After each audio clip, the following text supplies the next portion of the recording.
காவேரி வந்து விஜய் கிட்ட சரியா பேச மாட்டேங்கிறாங்க. அதனால விஜய் வந்து "ஏன் இப்படி கோவமா இருக்க? என்னதான் பிரச்சனை உனக்கு?" அப்படின்னு கேட்குறாரு. சரி விடு, நடந்தது நடந்து போச்சு. அத பத்தி வந்து யோசிச்சுட்டு இருப்பியா?" அப்படின்றாரு. பின்ன என்ன நீங்க ஈஸியா சொல்லிட்டீங்க. இங்க பாரு காவேரி, நான் வந்து உன் நல்லதுக்கு தான் பண்ணேன். நீ அத வந்து இந்த மாரி யோசனை பண்ற. சரி ஓகே. இதுக்கப்புறம் இந்த பிரச்சனை தலையில போதுமா?" அப்படின்றாங்க. சரி பரவால்ல." அப்படின்னோனே, "சரி வா, உன்ன முக்கியமான ஒரு இடத்துக்கு கூட்டின்னு போறேன்றாரு." இல்ல இல்ல நான் வரல. சரி நீ போய் கிளம்பு. நான் கூட்டின்னு போறேன்." அப்படின்னு சொன்னோனே, சரி ஓகேன்னு சொல்லிட்டு காவேரியும் கிளம்புறாங்க. இத பார்த்து தாத்தா சந்தோஷமடைகிறாரு. அடுத்து வந்து தாத்தா என்ன பண்றாரு, கங்கா வந்து வந்துட்டுருக்காங்க. அப்ப தாத்தா வந்து "உங்ககிட்ட கொஞ்சம் பேசணுமா?" அப்படின்றாரு. அத கேட்டு கங்கா வந்து "என்ன விஷயம்?" அப்படின்னு சொல்லிட்டு கேட்குறாங்க. "இல்லம்மா கொஞ்சம் பர்சனலா பேசணும்." அப்படின்னோனே, சரிங்க தாத்தா சொல்லுங்க." அப்படி சொல்றாங்க. அது வந்தும்மா, நீங்க என்ன பேச போறீங்கன்னு தெரியல. காவேரி பத்தி பேச போறீங்களா?" அப்படின்னா, "ஆமாம்மா அத பத்தி தான் பேச போறேன். காவேரி பத்தி எதுவும் பேசுறதுக்கு இல்ல தாத்தா. விட்டுருங்க." அப்படின்ற மாரி சொல்றாங்க. "உங்க மேல நான் ரொம்ப மரியாதை வச்சிருக்கேன். காவேரி பத்தி வந்து பேசுனீங்கன்னா, நான் அப்புறம் வந்து நான் வந்து கேட்க மாட்டேன்." அப்படின்ற மாரி சொல்றாங்க. "இங்க பாரும்மா, நீ காவேரி பத்தி ரொம்ப தப்பா புரிஞ்சிருக்க. அவ வந்து எதுக்காக வந்து இவ்வளவும் பண்ணான்னு தெரியுமா உனக்கு?" அப்படின்னோனே, "ம் எனக்கு தான் தெரியுமே. அவளுக்கு வந்து நல்ல வாழ்க்கை வேணும். அதுக்காக தான் இப்படிலாம் பண்ணா. அவ பண்ணது தப்பு கிடையாது. விட்டுருங்க." அப்படின்ற மாரி சொல்றாங்க. "இங்க பாரும்மா, நீ காவேரி பத்தி தப்பா புரிஞ்சு வச்சிருக்க. காவேரி எப்படிப்பட்டவன்னு உனக்கு தெரியலம்மா. எனக்கு தெரியாதா? நான் கூட இருந்திருக்கேன். அவ நல்லவ தான். ஆனா நான் இல்லன்னு சொல்லலையே நல்லவ அப்படின்னு சொல்லிட்டு இல்லன்னு." அப்படின்றாங்க. "இங்க பாரும்மா, உனக்கு என்ன கோவம் இப்போ காவேரி மேல? காவேரி வந்து விஜய கல்யாணம் பண்ணிக்கிட்டா. அதுவும் உங்களுக்கு யாருக்கும் தெரியாம கல்யாணம் பண்ணியிருக்கா. அந்த கோபம் தானே உனக்கு? இப்ப தான் வந்து எல்லாரும் சமாதானம் ஆயிட்டோமே. இதுக்கப்புறம் ஏம்மா காவேரி மேல கோவத்த காட்டுற?" அப்படின்னு சொல்லிட்டு கேட்குறாரு.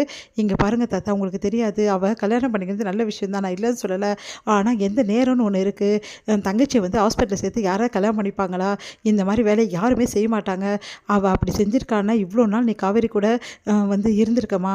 உனக்கு தெரியாதா? அவ அப்படி பண்ணக்கூடிய பொண்ணு இல்லன்னு சொல்லிட்டு. அதுக்கெல்லாம் ஒரு காரணம் இருக்கு. அந்த காரணத்த வந்து நான் சொன்னேன்னா நீ தாங்க மாட்டம்மா." அப்படின்றாங்க. "பரவாயில்ல தாத்தா, அந்த காரணம் என்னன்னு சொல்லுங்க. நான் தெரிஞ்சுக்கிறேன்னோனே." "சரிம்மா இருந்துட்டு போகுது. ஆனா கண்டிப்பா எந்த காரணமும் இருக்காதா? வேணும்னு தான் பண்ணா. நீ அவள ஏம்மா இப்படிலாம் யோசிக்க மாட்டேங்கிற? உன் கூட பொறந்தவ. அவ என்ன பண்ணுவா? ஏது பண்ணுவான்னு உனக்கு புரிஞ்சுக்க முடியாதா? சொல்லாமயே புரிஞ்சுக்கணுமா ஒரு சில விஷயங்கள." அப்படின்னு சொன்னோனே, யோசிக்கிறாங்க கங்கா. இவகிட்ட உண்மைய சொல்லலாமா கங்கா கிட்ட? ஒரு வேளை உண்மைய சொன்னா வந்து காவேரி இவ்ளோ நாள் கஷ்டப்பட்டது எல்லாமே வேஸ்ட்டா போயிடும். அதுக்கப்புறம் கங்காவும் வந்து குமரனும் பிரிஞ்சுட்டாங்கன்னா, அந்த பாவம் நம்மள சும்மா விடாது. காவேரி வந்து இவ்ளோ கஷ்டப்பட்டுருக்கா. அது எல்லாம் வேஸ்ட்டு தானே அப்படின்னு சொல்லிட்டு யோசிக்கிறார் தாத்தா. சரி சொல்லக்கூடாது அப்படின்னு சொல்லிட்டு முடிவெடுத்து, "இங்க பாரும்மா, காவேரி வந்து ஒரு காரணத்துக்காக தான் இவ்ளோ வேலையும் பண்ணியிருக்கா. அந்த காரணம் என்னன்னு சொல்லிட்டு ஒரு நாள் உனக்கு தெரிய வரும். அப்ப நீ ரொம்ப ஃபீல் பண்ணுவம்மா காவேரிக்காக. இத மட்டும் தான் இப்ப நான் சொல்ல முடியும்." அப்படின்னு சொல்லிட்டு போயிடுறாரு. உடனே வந்து யோசிக்கிறாங்க கங்கா. தாத்தா என்ன சொல்ல வராரு? ஒண்ணும் புரியலையே. அப்ப காவேரி வந்து கல்யாணம் பண்ணிக்கிறதுல ஏதோ பிரச்சனை இருக்கா? அப்ப காவேரி எதுக்காக கல்யாணம் பண்ணிக்கிறான்னு காரணம் என்னவா இருக்கும்? ஒண்ணும் புரியலையே! தாத்தா சொல்றத பார்த்தா வேற மாதிரி இருக்கே! அப்படின்னு சொல்லிட்டு கங்கா வந்து குழப்பம் அடையறாங்க. ராகினி வந்து அஜய மீட் பண்றாங்க. அப்ப அஜய் வந்து நடந்த விஷயத்தெல்லாம் சொன்னோனே, ராகினி செம்மையா டென்ஷன் ஆயிடுறாங்க.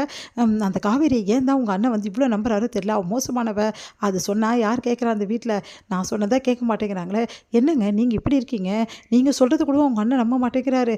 இல்லங்க அந்த மாரி வந்து அவ பண்ணி வச்சிருக்கா காவேரி அப்படின்னோனே, உடனே யோசிக்கிறாங்க. சரி ஓகேங்க நான் பார்த்துக்கிறேன் அப்படின்னோனே, அப்படின்னு சொல்லிட்டு ராகினி கிளம்ப பார்க்குறாங்க. அஜய் வந்து ஐயோ! கிளம்புறாளேன்னு டென்ஷன் ஆவுறாரு. இதோட முடியுது.